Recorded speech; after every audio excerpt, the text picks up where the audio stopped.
Agora nós vamos ter o nosso debate aqui. Já estou começando a receber as perguntas.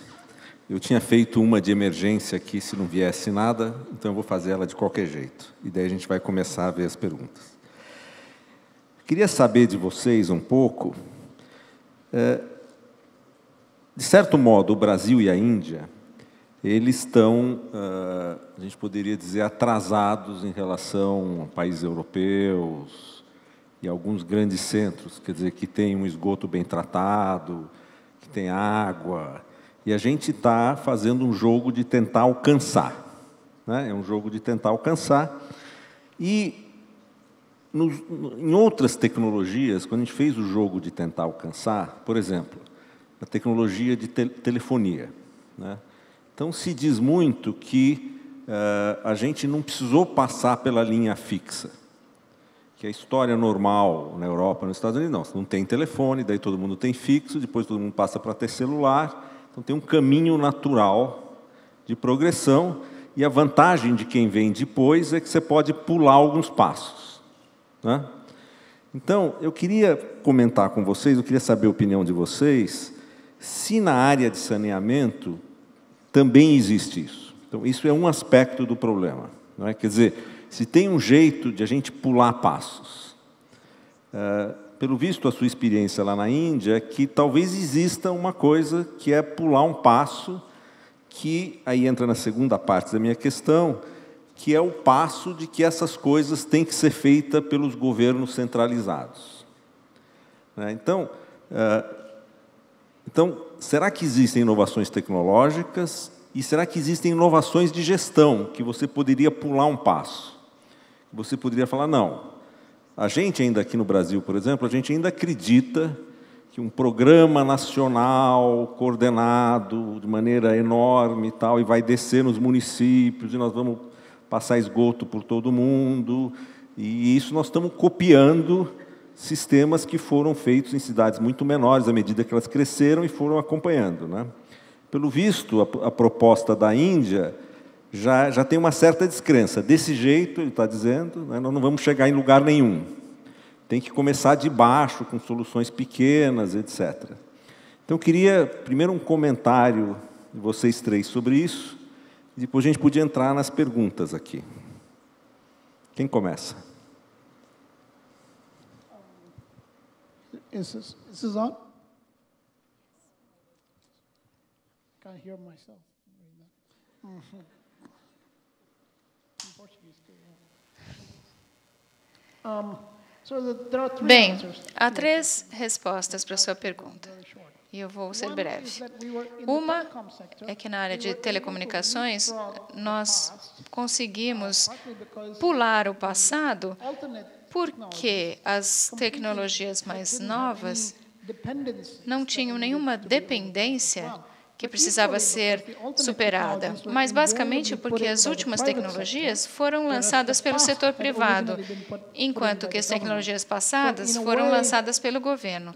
Ou seja, há duas coisas que aconteceram. Uma é que nós saímos da telefonia fixa para uma infraestrutura sem fio, mas na maior parte das vezes a estrutura de telefonia fixa era do governo e a telefonia móvel do setor privado.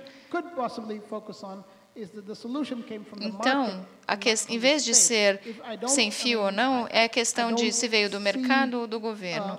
Eu não vejo a mesma velocidade de transformação se o sistema de telefonia móvel fosse coordenado pelo governo. E a segunda questão fala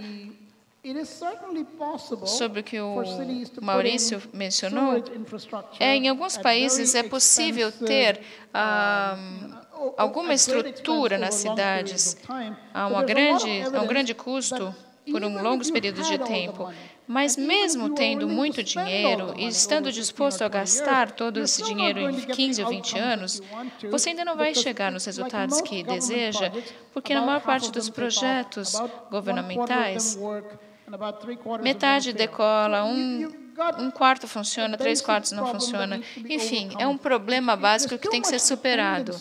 que existe uma dependência muito grande de grandes resultados financiados por grandes infraestruturas. Voltando ao que o Maurício disse, as pessoas acreditam que o processamento do esgoto significa saúde, e vem desigualdade onde o esgoto não é canalizado.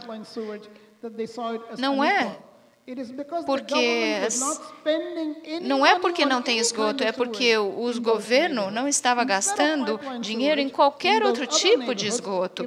Em vez de esgoto encanado, se o governo tivesse gastando dinheiro para aqueles honeysuckers, aqueles caminhões, usando regularmente, as pessoas não veriam como uma desigualdade. Então, o que nós temos em muitas cidades é uma desigualdade aparente que é causada pelo gasto orçamentário alto em algumas áreas e zero em outras regiões. O que nós precisamos para corrigir isso vai direto nas finanças das áreas públicas, ou seja, um direito à água, um direito aos serviços públicos, a esgoto, ao invés de dizer que cada comunidade tem direito às finanças que fornece esses serviços, podendo usar de uma forma boa, mesmo que não seja grande infraestrutura convencional.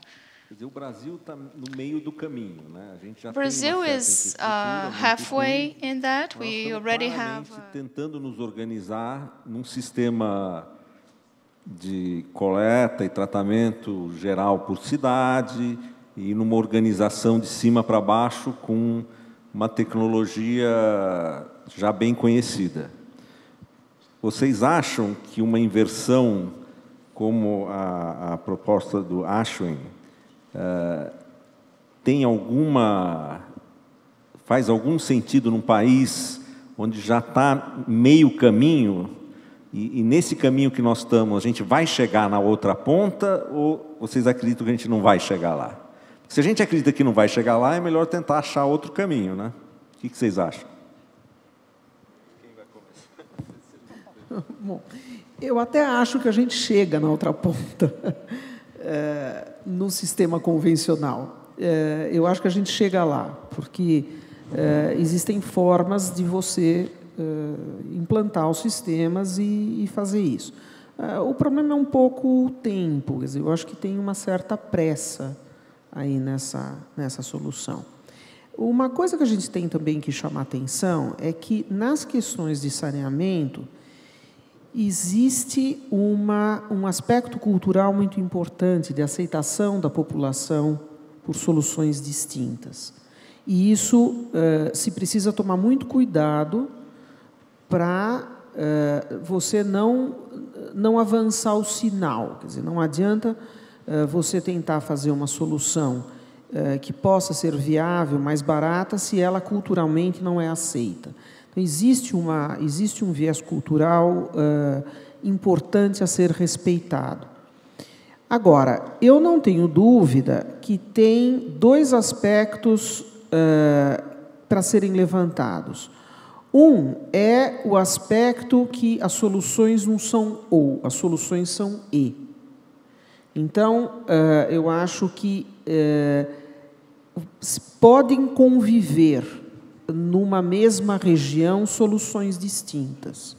Então, isso eu acho que é um ponto importante para o avanço. E eu acho que existe, sim, um desafio tecnológico, que é um desafio tecnológico de eventualmente tornar os sistemas mais individualizados. Isso talvez você podia emendar na pergunta da Fernanda, da FGV, que ela fala se não tem um ônus político em admitir uma solução, duas soluções, quer dizer, ou se não há, por exemplo, um risco de o governo ser acusado de oferecer dois níveis de serviço, quer dizer, mas na verdade a minha impressão não é aí que entra a aceitação da população, quer dizer, se há uma solução que a população aceita e fica satisfeita com ela, não. Agora, se é uma solução imposta, sim. Tá certo. Agora, eu acho que é um problema cultural. Reparei, se a gente olha a história do saneamento, é uma história muito interessante. né? As grandes cidades, por exemplo, houve no final do século XIX, início do século XX, houve profundo debate sobre como ia ser o saneamento das grandes cidades, né? Então, usava os rios, né, subterrâneos, as estruturas subterrâneas. Você vê Paris, por exemplo, é toda cheia, ela é toda furada por baixo. Eles aproveitaram os rios que corriam e formaram grandes, né, sistemas onde também colocaram os esgoto. Quem quiser um dia em Paris, você pode visitar o Museu do Saneamento, que você desce e visita esses antigos, esse sistema que ainda é funcionante. Então você pode ver o filme Ratatouille, da Pixar, tem também o ratinho andando. Exatamente. No século XX houve uma coisa que é a descarga, né? Que em inglês é o flush toilet, né? Essa é uma questão cultural complexa, né? Que eu acho que nós aqui adotamos essa opção cultural. Por exemplo, que os indianos, eu acho que não têm, eles aceitam outras opções, tá certo? Eu tenho a impressão que na sociedade brasileira é muito difícil, urbana, é muito difícil outras soluções que não envolva a descarga, né? E a descarga gera, né, junto com o material fecal, uma grande quantidade de água que implica uma estrutura complexa para drenar aquilo, né? Então, eu acho que, eu não sou engenheiro, não quero aqui me meter no campo dos outros, mas eu acho que é um elemento de cultura muito forte, né, que faz com que outras opções tecnológicas, enquanto possam ser pensadas, mas tem sempre dificuldade de serem aceitas, pelo menos no ambiente urbano, né?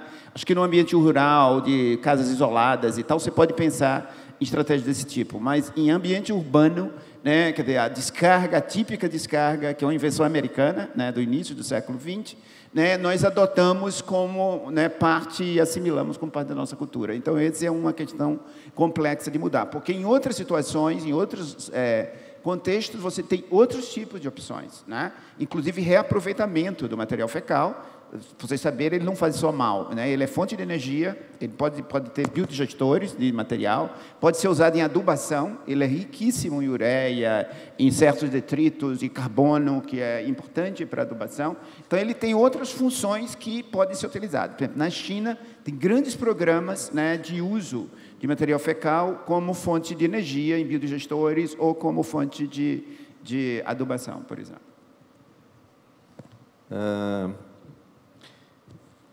Aqui tem uma outra pergunta para o Ashwin, que é o seguinte: muitos problemas urbanos são metropolitanos, né? Então, soluções individuais de cada município podem ser ineficientes ou prejudiciais aos municípios ou comunidades menores. Então, ele pergunta, como fazer políticas metropolitanas? Existe algum mecanismo para isso na Índia? Acho que a preocupação da Fernanda aqui é essa questão. Se cada um resolver o seu probleminha, isso não quer dizer que eu vou resolver o problemão. Como que essa sua proposta lida com esse tipo de questionamento? Yeah. It's a real problem. There's no doubt about that. Não há It is dúvida. certainly possible. And it's not only for sewerage. This Não problem só can para happen esgoto, for esse transport, problema pode se aplicar ao water transporte, supply, fornecimento de água, ou qualquer área. A resposta democrática a esta pergunta é que as políticas estaduais e nacionais estabelecem padrões mínimos que as pessoas são obrigadas a financiar. Isso permite que as pequenas prefeituras possam fazer as escolhas que quiserem. É difícil se na minha casa eu escolher uma solução não ligada à rede de esgoto e você quiser uma solução ligada à rede de esgoto. Isso certamente não será possível. Mas, como muitas coisas na democracia, é preciso aceitar que algumas coisas são resultados negociados. Por exemplo, se você der às pessoas duas opções de escolha, o governo está disposto a gastar dinheiro para a construção de uma grande estrutura de esgoto e daqui a 15 anos vai chegar na sua casa. Alternativamente, você pode, começando amanhã de manhã, você vai receber $20 por mês e pode ter uma solução local que não depende do esgoto tradicional. Eu acredito que a maior parte das pessoas vai aceitar a solução que começa amanhã. Ou seja, dependente da cultura ou não. Uma opção é dar a população duas opções boas, duas escolhas boas, não uma péssima ótima. E também que a democracia inclui o direito de fazer escolhas ruins e aprender com elas. Se nós concluirmos que essas boas escolhas só podem ser feitas boas e sempre por outras pessoas, é muito menos provável que cheguemos a boas opções. There is a problem in that. Eu queria ir botar com a água, né? A água, quando o indivíduo recebe, tem um benefício para ele, é imediato. Por isso que a água é, né, reivindicada e tal. O saneamento tem um benefício para você, né, na hora que o indivíduo dá uma descarga, né? Mas aquela descarga pode estar indo e caindo no Tietê. E vai contaminar uma pessoa a 50 quilômetros de distância da sua casa, né? Quer dizer, esse é um problema, né, na discussão pública, que às vezes a sociedade não tem clareza desse ponto, né? Porque nós nos livramos do nosso mal, né, quando apertamos a descarga, mas o mal está indo para outro lugar, né? Então, esse é um grande problema que eu acho que tem que ser colocado na discussão pública, né, dos benefícios e malefícios das ações e de intervenções, tipo saneamento e sistemas de saneamento. Eu recebi aqui várias perguntas, tem dois assuntos que eu queria. Primeiro, um monte de gente reclamando por que nesse debate aqui não tem ninguém do governo. E eu acho que amanhã vai ter um debate com o representante da ANA, que vai estar aqui, também com o secretário de Saneamento de São Paulo, apesar de eles terem brigado, parece ontem, a gente espera que os dois estejam aqui amanhã. Ah, é hoje? É hoje às 5h30, então já devem estar aqui. Bem-vindos. Está aí, ó, está aí. Então, a gente vai poder conversar com o governo para isso. Então, essa parte de política pública, a gente podia deixar um pouco depois e entrar numa pergunta técnica, que tem várias pessoas que perguntam sobre o banheiro seco. E o que vocês acham do banheiro seco? Talvez alguém pudesse explicar o que é o banheiro seco, talvez explicar um pouco, para cada, sei lá, 100 gramas de fezes, quanto de água limpa a gente desperdiça no esgoto e qual seria o mínimo de água que a gente poderia desperdiçar. Né? Porque, principalmente nos prédios maiores em São Paulo, a descarga você aperta, enquanto estiver apertando ali, sai um monte de água para levar 200 gramas, né, que você falou.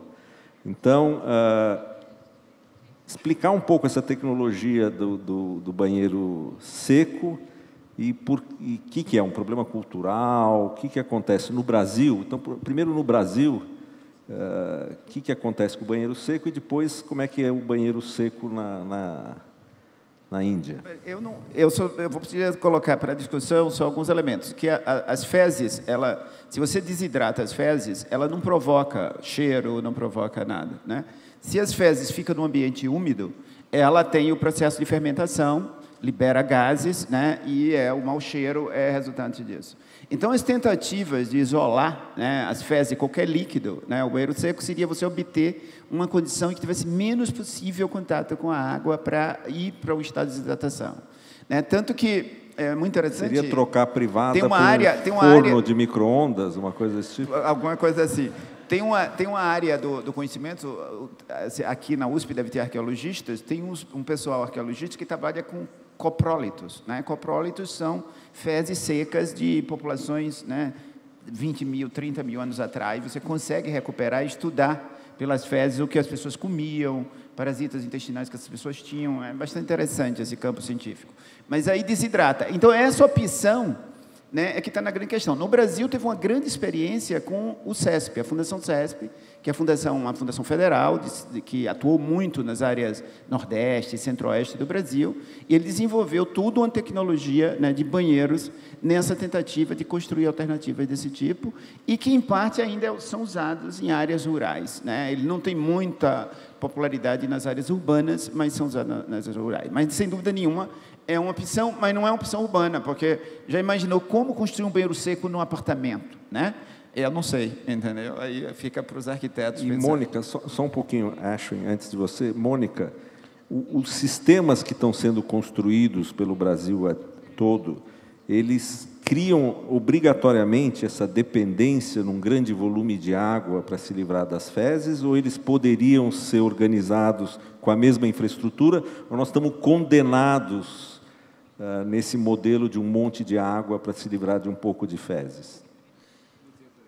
Para se livrar 200 gramas. Não, hoje, esta tecnologia evoluiu muito. Então, as descargas de aparelhos sanitários, que costumavam ser 10, 12, 15, 17 litros, hoje você tem vasos sanitários que fazem descarga com 1,5 litro.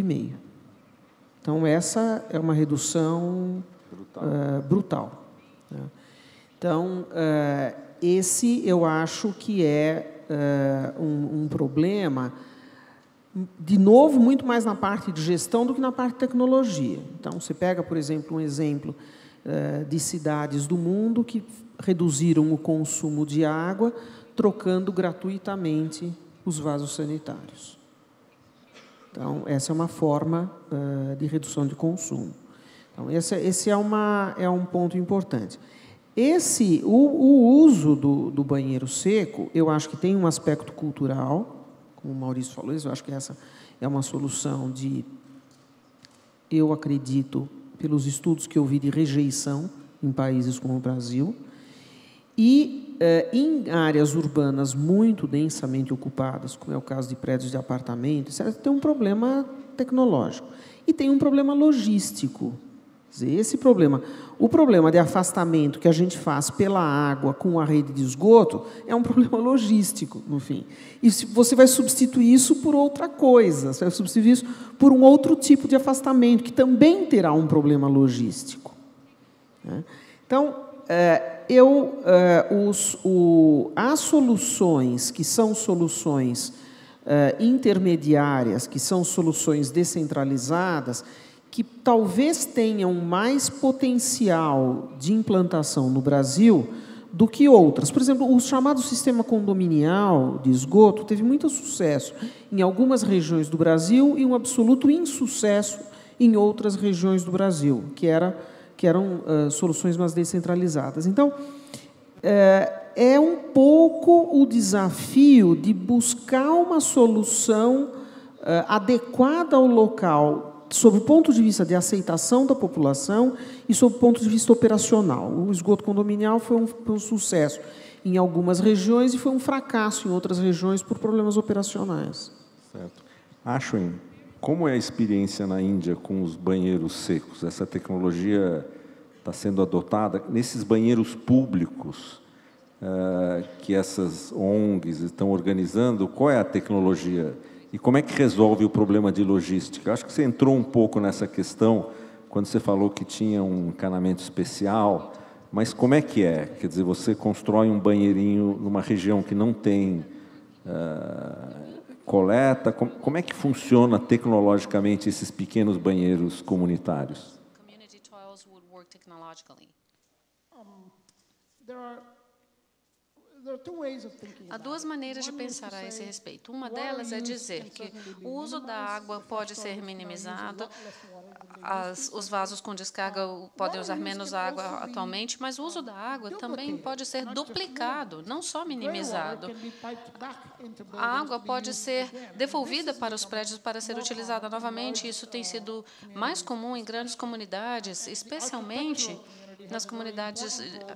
A comunidade de arquitetura tem um papel especial aí para garantir que todo o prédio novo que seja construído tenha 2 sistemas de tubulação, um para água limpa e outro para água suja. Isso vai aumentar a vida da água utilizada com o objetivo de descarga. Mas um outro ponto interessante é que o problema não é realmente a água. A questão é a extração e o processamento. Como você faz a extração e o processamento do descarte humano que foi gerado. Hoje existem tecnologias que podem converter o lixo orgânico em esterco em menos de 24 horas. Ou então o próprio lixo das suas verduras podem ser convertidos em 24 horas no próprio tanque, na sua casa, no seu apartamento, ou numa pequena instalação no seu bairro.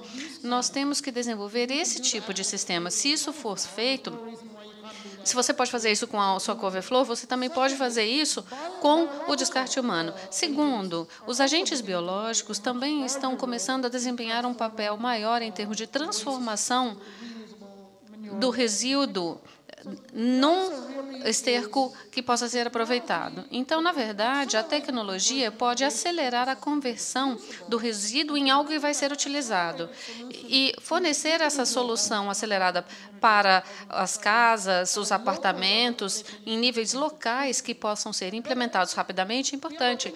E uma outra coisa que eu sempre digo é: o problema de saneamento também é um problema de design, de projeto. Muitas das coisas que nós resistimos culturalmente pode ser feito e gerido através de um bom projeto. E eu me lembro de quando até coisas simples quanto a segregação, sistemas de segregação de resíduo começaram a aparecer, as pessoas tinham um lixo para os resíduos plásticos, sanitários, vegetais, etc. E as pessoas, às vezes, não os utilizavam porque, às vezes, aquela lata era feia, a lata de lixo era feia. Depois que as latas ficaram mais bonitinhas, elas começaram a utilizá-las. Não há nada em termos de comportamento, é só que elas sentiram melhor, porque o sistema estava mais bem projetado. E aqui também, não só os arquitetos, mas os fabricantes, os projetistas, todos têm que criar um sistema bem projetado, bem desenhado, que, visualmente, eles possam superar as barreiras visuais. O Márcio, da SEAB e da Prefeitura de Limeira, que eu achei muito interessante para você, Mônica. Ele diz o seguinte, que, como você falou, os sistemas de coleta e tratamento, nessa parte da cidade se chamam informal, os sistemas clássicos não funcionam, né? Ele pergunta, quais modelos a senhora sugere para essas cidades informal, né? Levando em conta a manutenção dos mesmos. Mas eu queria estender essa pergunta e te perguntar o seguinte, será que esse modelo indiano não é melhor para essas... Porque antigamente tinha essa visão, não, essas áreas informais nós vamos destruir, vamos urbanizar, vamos fazer. Hoje em dia não é mais essa política, você leva água, você leva eletricidade, você tenta urbanizar. E, pelo visto, o esgoto é o maior problema. Será que nessas áreas, umas soluções alternativas, como essas descritas pelo Ashwin, poderiam ser adotadas? Porque como que você faz? Pelo que eu entendi da sua palestra, não tem outro jeito nessas regiões. O modelo clássico brasileiro não funciona, né? Nessas regiões existem algumas alternativas. Uma alternativa pode ser essa, uma alternativa pode ser a adoção de uma tecnologia completamente distinta, como é a tecnologia do banheiro seco, mas, de novo, da mesma maneira que existe um problema logístico de afastamento de esgoto, vai haver um problema logístico de coleta do material e de processamento do material, etc. Então, existe a possibilidade de se adotar uma solução semelhante a essa, mas esta é uma alternativa que requer um trabalho com a comunidade, em primeiro lugar de aceitação, e em segundo lugar de operação do sistema e de desenvolvimento de uma logística que a gente não trabalha muito com isso no Brasil. Não significa que a gente não possa começar a trabalhar. Mas o fato é que a gente não trabalha dessa forma. A outra alternativa é ter sistemas mais simplificados de coleta, quer dizer, ter um modelo tradicional, né, um modelo do vaso sanitário tradicional, e ter um sistema mais simplificado de coleta do que as redes que são segundo as normas ABNT. Então, ter outros sistemas de coleta, quer dizer, sistemas de coleta mais simples, é um ponto. Um outro ponto é a adoção do sistema unitário, ao invés do sistema separador. Então, ter uma solução de utilização do escoamento de águas pluviais junto com o escoamento do esgoto, como até o caso de Paris, mas ter soluções de coleta e, vamos dizer assim, captação desse esgoto e levar esse esgoto com sistemas mais distribuídos e mais e feitos de forma a você ir coletando nas casas e ir juntando e ir levando sem ter a preocupação de se fazer uma rede segundo as normas tradicionais. Quer dizer, então, por exemplo, há casos em que você pega simplesmente um grupo de casas e coleta aquele grupo de casas, pega outro grupo de casas e coleta aquele grupo Mônica, de casas. Mas aí eu acho que volta muito na questão que o Ashwin falou.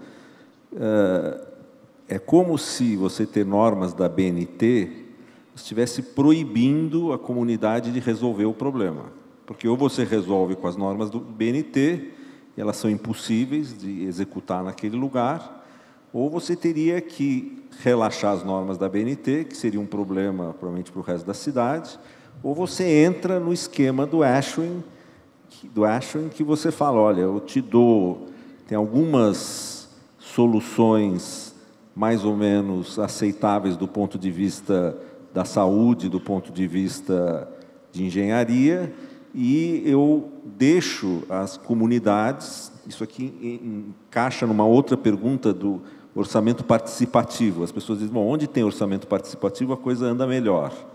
Então, será que você delegar para a própria comunidade resolver o problema não seria uma solução? Quer dizer, parece ser a solução do Ashwin, mas daí volta na outra pergunta que tinha antes, que era, bom, daí vai ter dois sistemas, a mesma população que paga os mesmos impostos, que elege o mesmo governo, tem que lidar com duas soluções, quer dizer, para algumas pessoas o governo vai lá e resolve o problema, e para outros o governo fala assim, está aqui uma grana, vai lá e resolve o seu problema. Tem esse tipo de problema na Índia, esse tipo de conflito? Talvez Ashwin também podia emendar numa outra pergunta aqui, que é o seguinte, como é que são, de que maneira o problema religioso afeta let me a respond coisa... to your earlier question. Deixa eu responder a sua pergunta. Eu não quero perder esse fio da meada. Não tem nenhum problema de ter dois sistemas. Ter dois sistemas é melhor do que ter um sistema para metade da população e nenhum sistema para outra metade da população. Então, nós não podemos pensar que ter dois sistemas, de alguma maneira, é algo pior, porque, do contrário, você só tem um sistema para metade da população e nenhum sistema para outra metade da população. Então, a gente não deve se confundir em termos das nossas opções. Bom, tendo dito isso, pode haver problemas logísticos se só uma casa decidisse ser diferente das diferentes casas da comunidade. Mas, em geral, o processo democrático ele permite que essas coisas sejam resolvidas através de uma negociação. As pessoas não são burras, elas sabem que têm que viver com o vizinho, elas confiam umas nas outras e elas escolheram ser vizinhas de alguém por algum motivo quando elas se mudaram para aquele lugar. Então, de alguma maneira, os nossos processos para a democracia devem estimular a negociação e a colaboração entre os vizinhos. E não devemos começar com a suposição de que as pessoas não confiam umas nas outras e que elas não querem trabalhar em conjunto e que elas querem uma solução baseada numa regra. Essa é a coisa mais não saudável que o Estado pode fazer. O Estado deve estimular a relação entre as comunidades. Mas eu queria acabar fazendo uma pergunta para o Maurício, que é o seguinte, será que esse não é um problema superado de tratar o esgoto? Quer dizer, se a gente está descobrindo que quando a gente trata demais o esgoto e todo mundo fica muito limpinho, começa todo mundo a ter asma, problemas imunológicos, será que a gente não deveria redefinir, não seria o papel dos epidemiologistas de redefinir o nível de higiene? Porque, até agora, assim, quanto mais higiene, melhor, né? Se quiser responder em 1 minuto, porque nós temos que acabar, é só tratando um assunto tão polêmico, eu achei que era uma boa maneira de a gente terminar o debate aqui. Isso é um debate, você provocou, né? Não vai terminar aqui, porque exigiria discussões complexas e nem tem solução para essa questão. Mas o que eu quis colocar é que a modernidade tem seus custos, né? Quer dizer, nada é de graça, né? E nosso corpo, né? Ele reage a várias condições do ambiente para o mal ou para o bem, né? E, de vez em quando, uma das grandes conquistas da humanidade foi limpar, limpar, limpar, né? Isso é, sem dúvida nenhuma, uma das grandes questões da modernidade, né? Nós nos tornamos modernos, civilizados, porque nós nos tornamos limpos, né? Isso está... Quem estuda sociologia, história dos comportamentos humanos, conecta bem essas coisas. Mas isso tem custos, e parece que esse é um dos custos, né?